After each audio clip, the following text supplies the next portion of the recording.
Hey yo, Mina. So today is a very special mukbang from one of my friends that I met at my old job.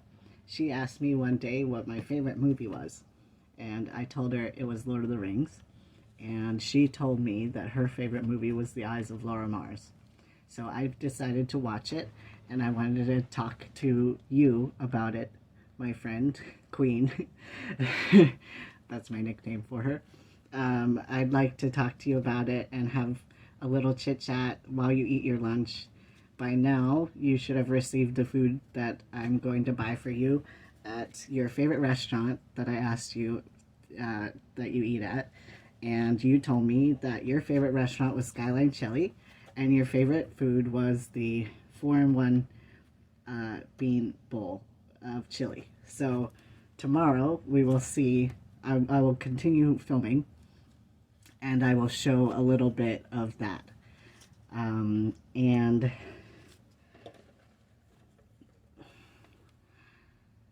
the staff was very nice at Skyline Chili.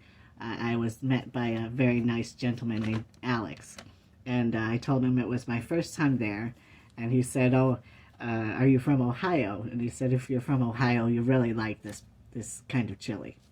And they asked me if I'd like a sample, so I tried a sample of the chili, and it was their most popular one. It was spaghetti and chili and cheese.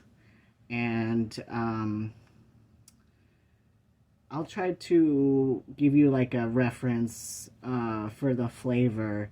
I'll try to compare it to like a common item that you might have eaten growing up in America, which is, I would say it kind of tastes like SpaghettiOs, like with a little bit of a spice to it, you know? So if you like that kind of tomatoey soup kind of flavor, then you'll really like that kind of chili there. So today, I felt like I wasn't going to be able to handle the chili in my stomach because I can't handle spicy stuff, and I have gastroparesis, so it's hard for me to digest food in general. So I decided to go with their funnel cake fries instead. They looked pretty yummy, and they gave me a little goodie bag for being it says welcome to Skyline, for being a first-time customer, and came with a menu, little cracker cookies, little oyster crackers for your chili,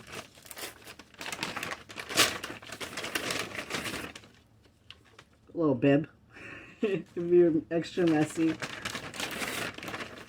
Are you going to be using the bib tomorrow? And a York patty, peppermint patty, and a thing of hot sauce, and a free hot dog coupon. I think I'll give that to my friend. So I'll set this stuff aside. And I've got a little cup of sake to pair with my little french fries.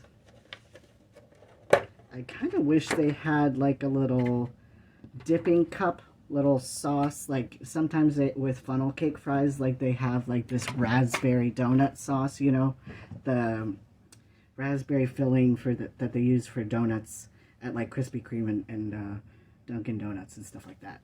I like that dipping sauce for funnel cake fries sometimes.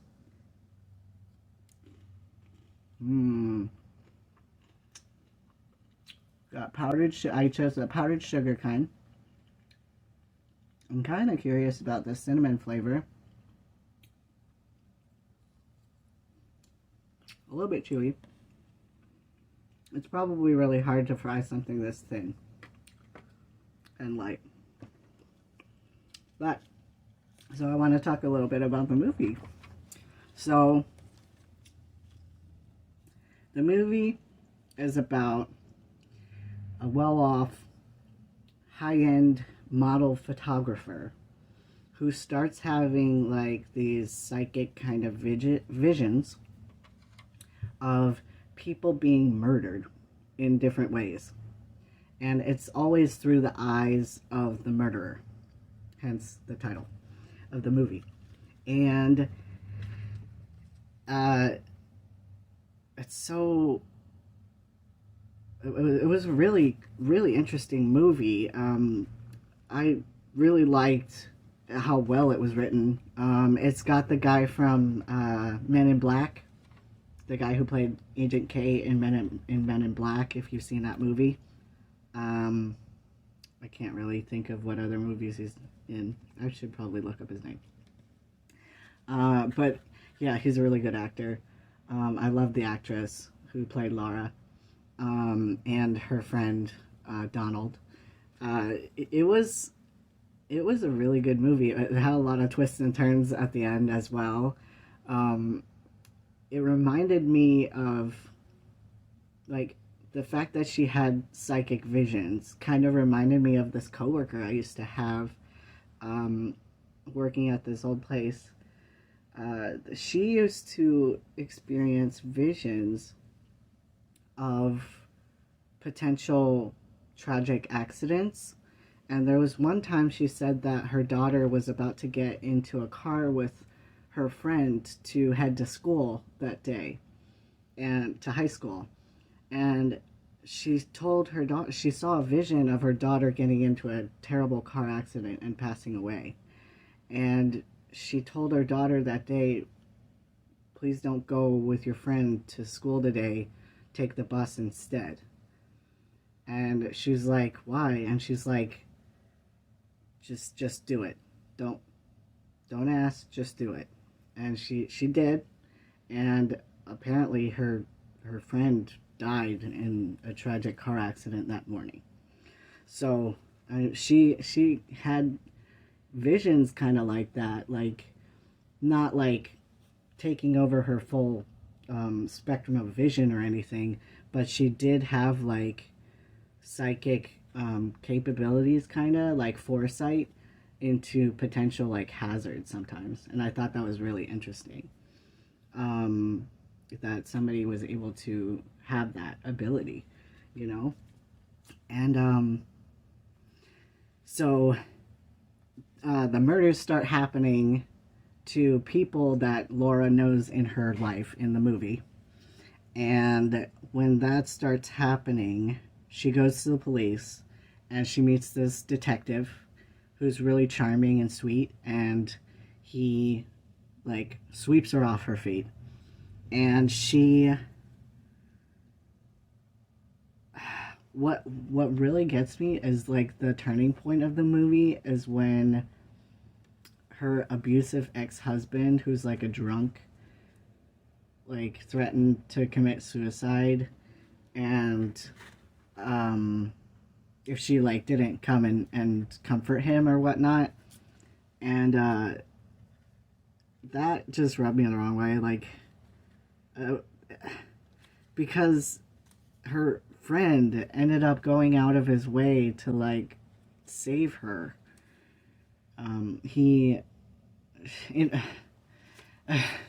So there was a stakeout, and the police were sitting outside of this party, of her friend's party, to protect Laura.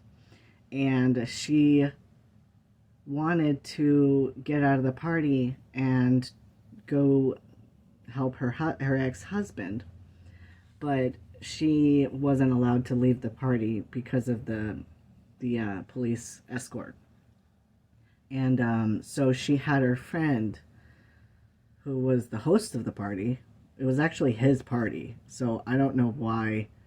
I mean, I feel like he was a nice guy and he offered to go, but like, why would you ask somebody on their birthday to like go pretend to be somebody and leave your party early to like cause a diversion and distract the police while you know, go tend to your drunk ex-husband?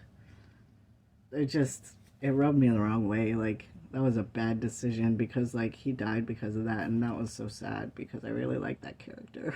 I really liked Donald. He was awesome. He was like her gay best friend, you know, and he was so supportive of her, and like just like always on set with her and stuff like that, helping her and everything. It must have been so hard. And in the end, you know, like, this detective technically sought Laura out first. You know, Laura had a vision in the beginning where the detective stabbed one of her books.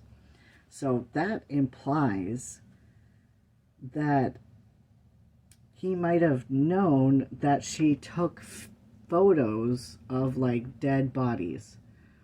So what if he was just a serial murderer who wanted to be found out, or like wanted to be seen, and sought her out so that, you know, she could like photograph his crimes and stuff like that? Like maybe he saw that she had this certain ability.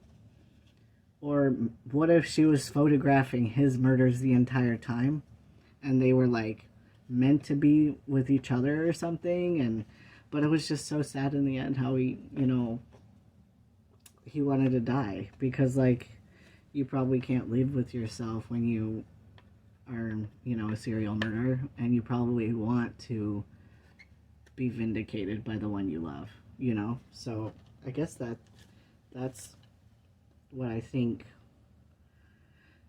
might have happened in that situation. But I'm wondering, like, you know, I know Laura really did like him and really did love him, you know, that character. And then I feel like he really did like her to some extent, you know. Maybe he did love her, and maybe that's why he felt like he needed to go. You know, sometimes, you know, sometimes you feel bad and you feel like a terrible person, so you feel like other people would be better off without you around. So maybe he felt that way.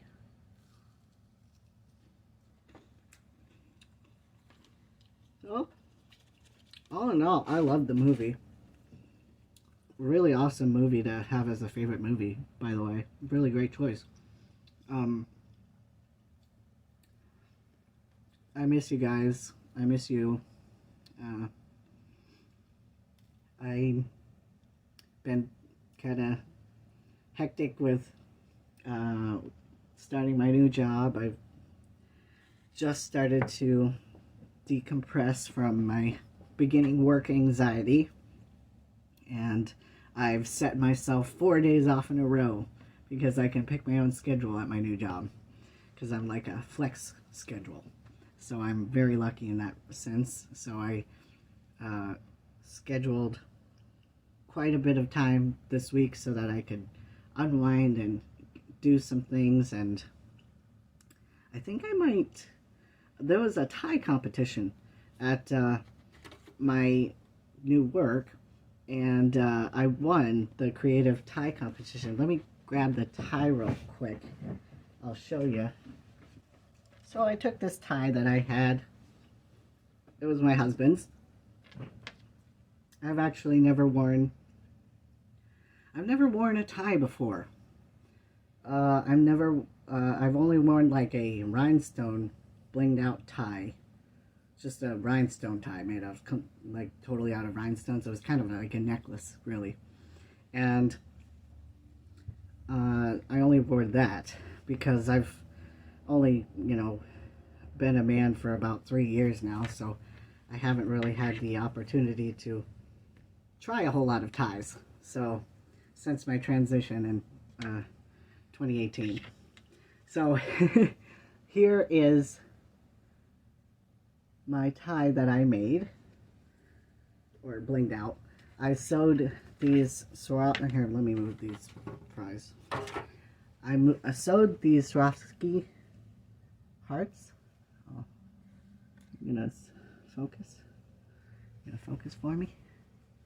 I sewed these Swarovski hearts. It's not gonna focus. Okay. Alright. Alright. Okay. And I did every other in a like clear, rainbow, clear, then rainbow hearts all the way down. And I did Swarovski iridescent AB crystals on the lattice. And I won the competition. All the ladies were so salty at work. They were so mad because they wore ties both Saturday and Sunday, which was the competition, and I just wore one on Sunday when I came to work. But they just wore ties. They didn't do anything to modify the tie, and it was like a creative tie competition, so I think that's why I won. But yeah, I just slapped it together the day before. And it got me thinking, like, I want to make, like, a chainmail tie, maybe. Like, I ordered some chainmail links to maybe start trying to do some chainmail work. Because I tried looking up, just Googling unique ties to see if I could get anything overnighted, but I didn't have enough time to get something sent in the mail. So I was so mad that I didn't have anything, and I'm like, you know what? I'm going to learn how to make something else now. I feel like that's how all my projects start. I just start getting frustrated with something, and then I'm like, ah, gosh, I'll just make it myself. So that's just what ends up happening most of the time. And but I end up making some pretty cool stuff, so I'm happy that I have new opportunities coming my way, and I'm excited to get started on that. And thank you so much, Queen Bee. Thank you so much for watching, and I hope you enjoyed your lunch and your chili, and I really enjoyed watching that movie with you, and I hope we can watch one together in person someday. And maybe have lunch together in person someday soon. And I know we're both busy and hectic, and we're both kind of homebodies, so this is why I thought this would be the best way to reach out to you and say hello and to have some time with you. So I really hope you're doing well and you're happy, and you know, I know you're always working hard, so I appreciate you, and I miss you, and I hope you're well, and I'll see you later. Thanks. Bye.